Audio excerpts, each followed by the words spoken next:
Welcome to EPG Pathshala. This is Prita Bhattacharya, Department of Ancient Indian History and Culture, University of Calcutta.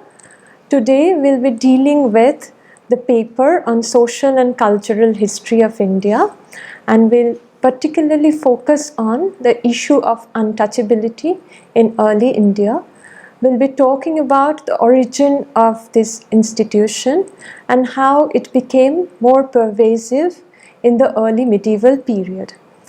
This module aims to study the origin of the four Varnas and the existence of the fifth Varna outside the Varna framework. Then we'll go on to the untouchables as to who they were, what categories were described as untouchables. Then we'll go on to the theory of the mixed castes, and then we'll see the problem of ostracization and the causes for ostracization. Then we'll move on to the system of hierarchy among the outcasts themselves. To understand the origin of the problem of untouchability, we have to first understand the origin of the caste system itself.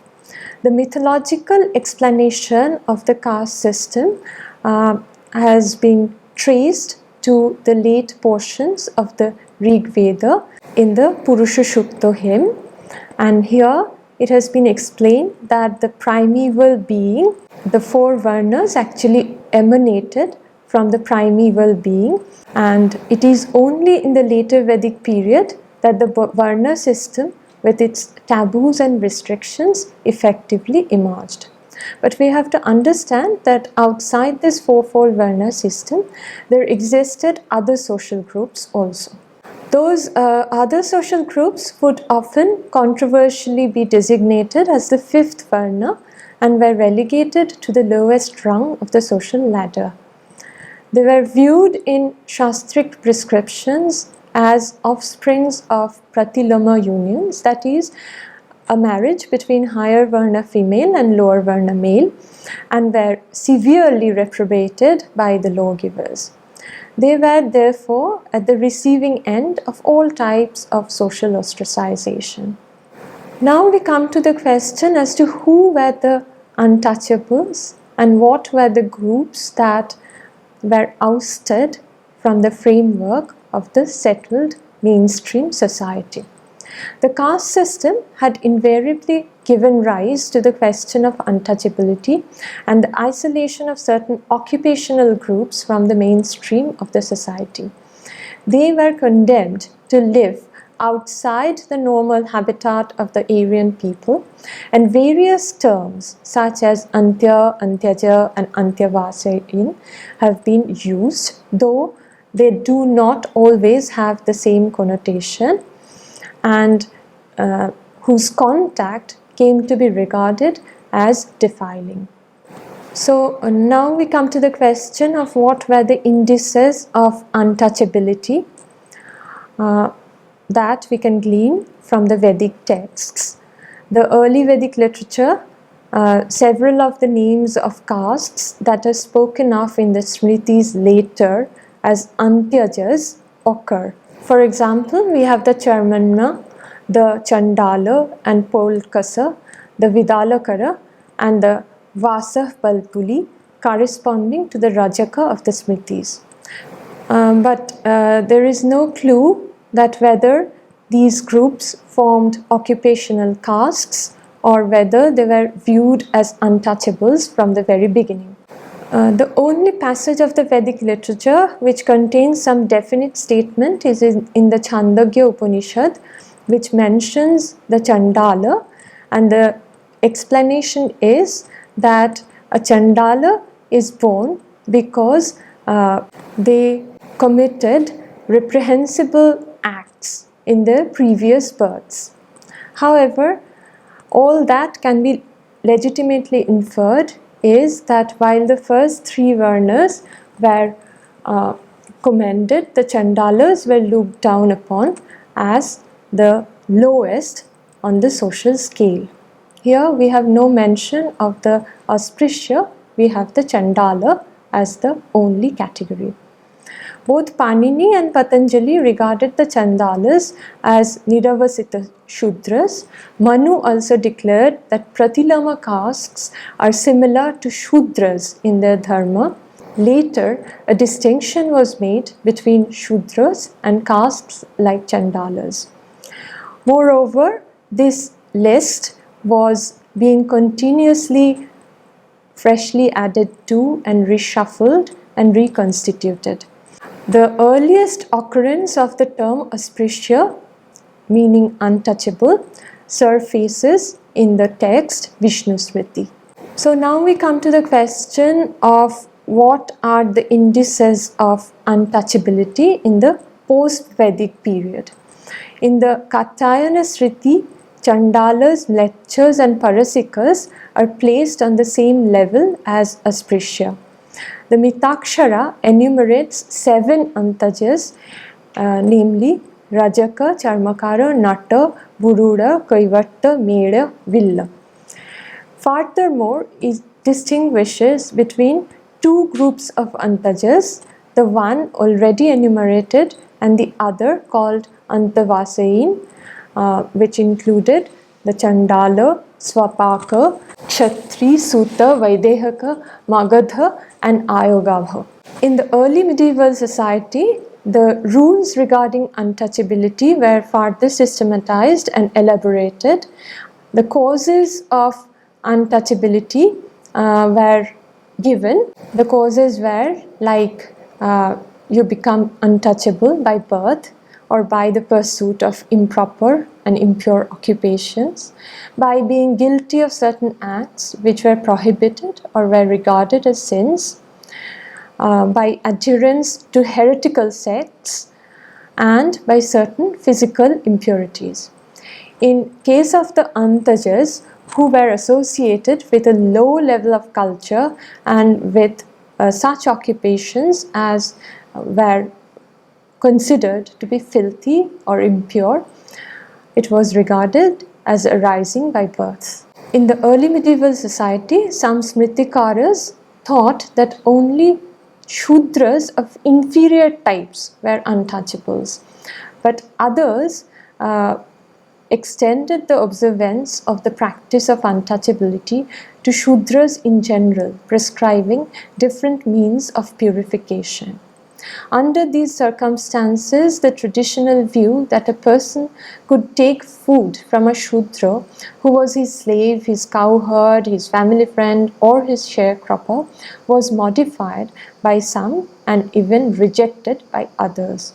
So the definition of who is the untouchable varied even in the early medieval period. So some of the scholars opined that these restrictions like accepting food and cohabiting with the low downtrodden castes were only permitted in times of distress, and there were also regional variations regarding the rules and regulations about this social phenomenon. Issue of untouchability acquired a new dimension with the coming of the theory of the mixed castes.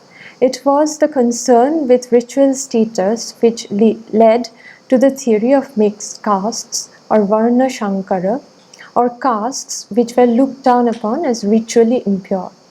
In a standard Dharma Shastra, a classic Dharma Shastra such as that of Manu, the mixed castes were occasionally occupational groups, but generally those tribes which obviously were not easily assimilated into Aryan society. So there is the issue of transition from tribe to caste. What is interesting is that these tribal names occur parallelly with separate identities up to the medieval period. For example, we are told that a Brahmana marrying a Vaishya woman produced children who were categorized as Ambashta. The later Puranas refer to the Ambashta as tribe, and they are said to derive their origin from the Anava Kshatriyas, and the tribal identity remained. Another example can be that when a Brahman marries a Shudra woman, the woman gives birth to a Nishada. This appears to have been an aboriginal tribe. Clearly, the tribes which were not assimilated had to be given a ritual status in the system. Thus, the theory of the mixed castes were unfolding like this. The status of the mixed castes were systematized in a very important text of 12th century CE, the Brihadharma Purana. Though it was composed in 12th century CE, it reflected the peculiar conditions in Bengal at an earlier period. This text classifies the Shudra caste into three categories: the Uttama, high, Madhyama, intermediate, and Adhama, low. It has been asserted that only the first group was allowed to have the services of Srotriya Brahmanas as priests. Those of the other groups were degraded, and they could only receive the services of the Patita Brahmanas, who attained the status of the castes they catered to. According to the text, the Adhama Shankaras or Antajas, who were Varnashrama Vahishkrita, outside the pale of the caste society, are Malegrahi, who could be a branch of the Mal caste, Kudava, Chandala, Varuda, Taksha, Charmakara, Ghantajibi, Dolavahi, Malla. These castes are obviously the results of union between various mixed castes themselves. Again, the above mentioned list of Shankara or mixed castes closely resemble that of the Brahma Vaivarta Purana. Corresponding to the Adhama Shankaras or Antajas of the Brihadharma, the Brahma Vaivarta Purana mentions Vedha, Bhada, Kola, Koncha, Hadi, Dom, Jola, Bhagatita, Valagrahi, and Chandalas. Now we come to the social issue of ostracization or excommunication of a particular social group from the mainstream of the society. Evidently, the social classes engaged in various kinds of lowly professions were considered to be of no consequence in a society which was essentially agricultural. Consequently, they were condemned to live beyond the normal human habitat, both spatially and ideationally. Perhaps one can discern an underlying economic and technological bias, a sense of superiority of a people using more advanced technology. According to the Smriti law, the Chandalas were to perform the meanest of tasks, such as carrying unclaimed corpses and executing criminals. They were to be dressed in the garments of the corpses they cremated. They used to eat their food from broken vessels and could only wear iron ornaments. They were not to walk about during the night in villages and towns, and even during the daytime they were to move about with distinguishing marks fixed by the king. In fact, they were out of bounds of the village, and strict rules were laid down for preventing pollution of other classes by making contact with the Chandalas. We can see from the accounts of the foreigners that ostracization became a very pervasive custom during the Gupta period. First, we come to the account of Fazian. The Chandalas were required, who says that the Chandalas were required to live outside the boundaries of towns and marketplaces, and on approaching, they had to strike a piece of wood as a warning to others to avoid their touch. According to Huan Sang, butchers, executioners, scavengers lived in dwellings marked by a distinctive sign and lying outside the city. Al-Biruni, in his work on India, Kitab-ul-Hind, referred to two classes of Antajas. The first corresponding to the 7 mentioned by Mitakshara and Atri, with the addition of the weaver. The second group comprised 4 classes: Hadi, Doma, Chandala and Bhadato. As to the first group, he says that they intermarried. There were several rules controlling intermarriage which Al-Biruni seems to have failed to grasp. Now, the Indian sources also corroborate the issues highlighted in the foreign accounts. Literature in the Gupta period tallies with Fa Xian's account. It is stated that how the Chandalas, who were confirmed meat eaters, were habitually engaged as public executioners and were regarded as untouchables.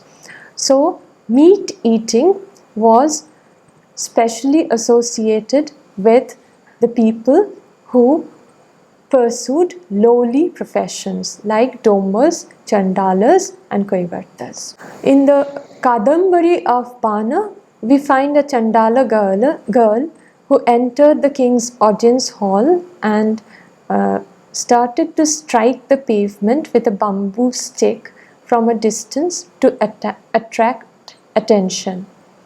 Hemachandra indicates that the Chandalas used a stake called Chhajri and the Dombas another called Kikiri, by striking which they made themselves known, and the people scurried away from their contact.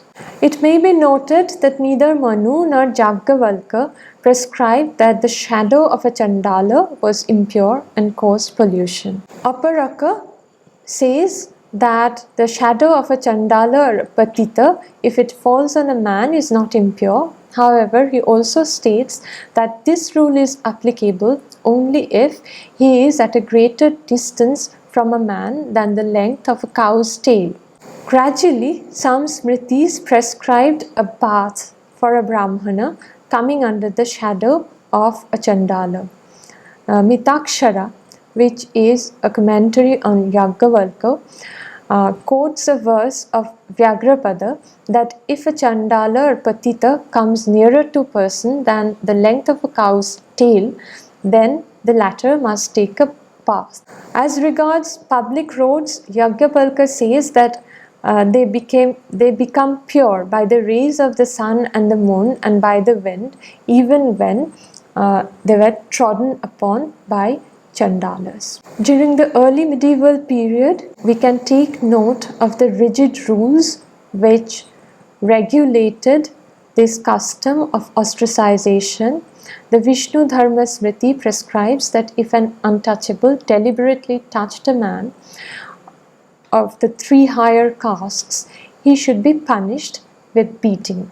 Yagyavalka prescribes that if a Chandala deliberately touches any one of the higher castes, the Chandala should be fined 100 panas. So here you see the onus was on the Chandala to keep away from the higher castes.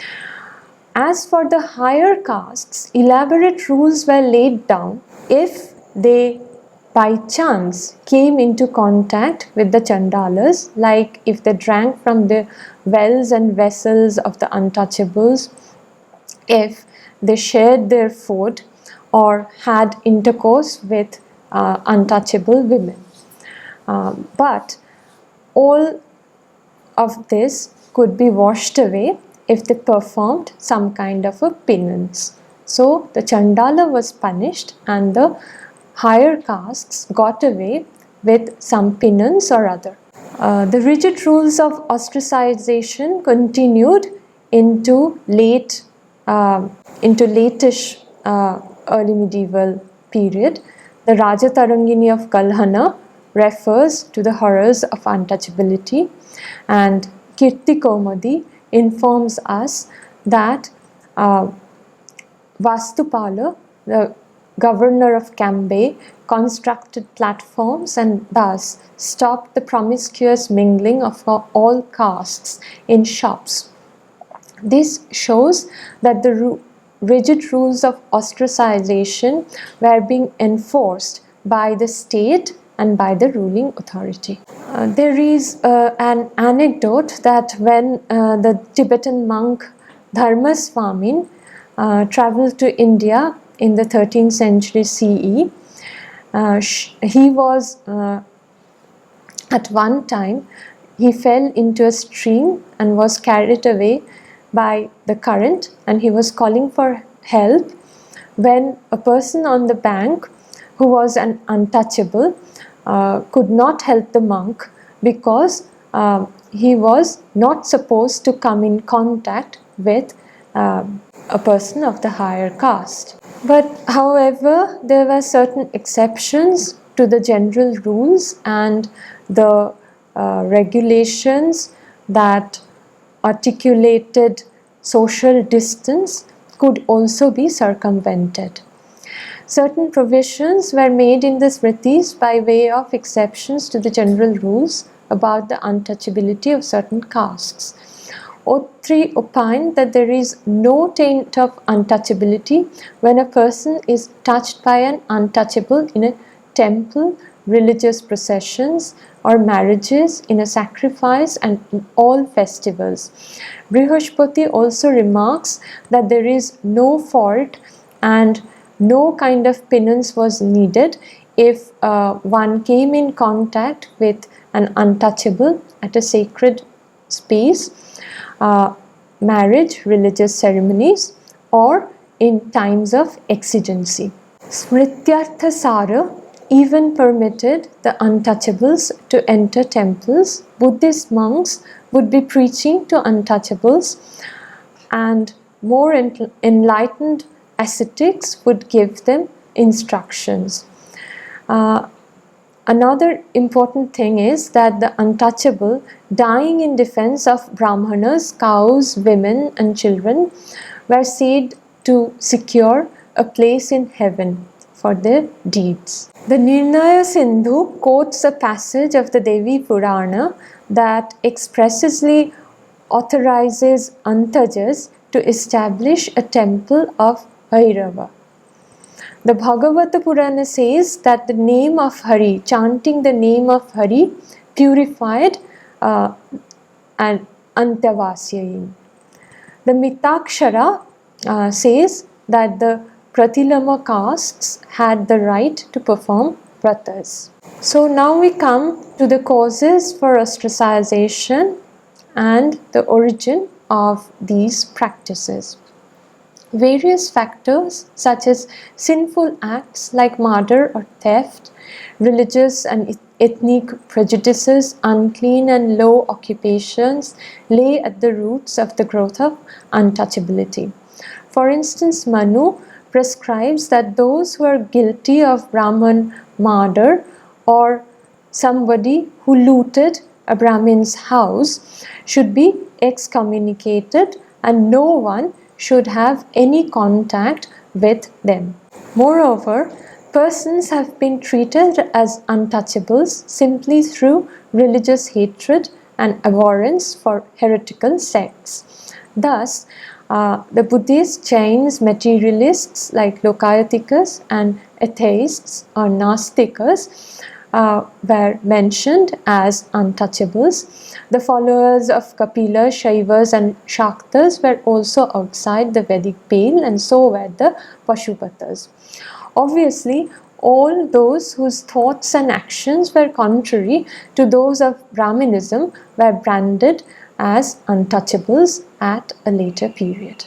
Certain classes of outcasts or untouchables seem to have gained their unenviable position through the growth of the spirit of non-violence. For instance, the Nishada, the Kaivarta and the leather worker were associated with killing of animals, so they were to be ostracized. The Pukkusa, who appear as a sweeper in Buddhist literature, may have fallen in status because members of his class made and sold alcoholic liquor. More difficult to account for are such professions as the basket maker and the chariot maker. We know that in the Vedic times, the chariot maker had a very glorified position, but in the early medieval period, we see a dip in his status. It is obvious that the notion and principle of ritual purity and impurity, which could be transmitted among other things by touch, by accepting food and water, these have all played a dominant role to the development of untouchability.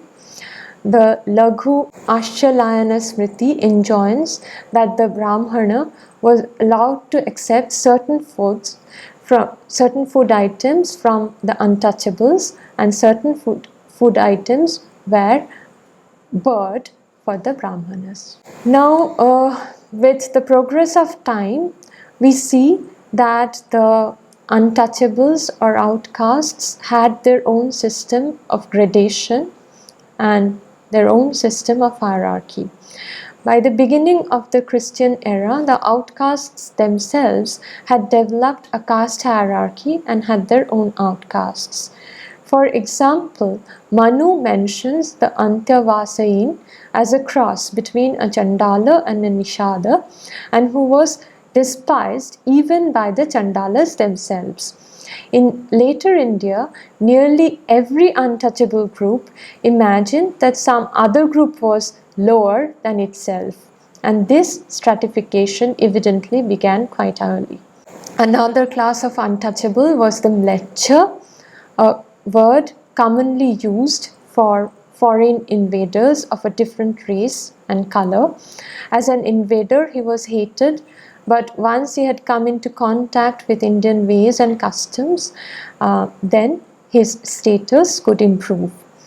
Generally, there was little chance of an individual rising in the social scale, but upward mobility was possible for a group over a number of generations by adopting some more orthodox practices and following the rules of the Smritis. Thus, the Indian caste system was still somewhat fluid in the early medieval period. So, from this module, we have learned about how the practice of untouchability came, originated, developed, and acquired different ramifications, and how it became a very pervasive custom in the later period. For further details, you can visit EPG Pathshala. Thank you.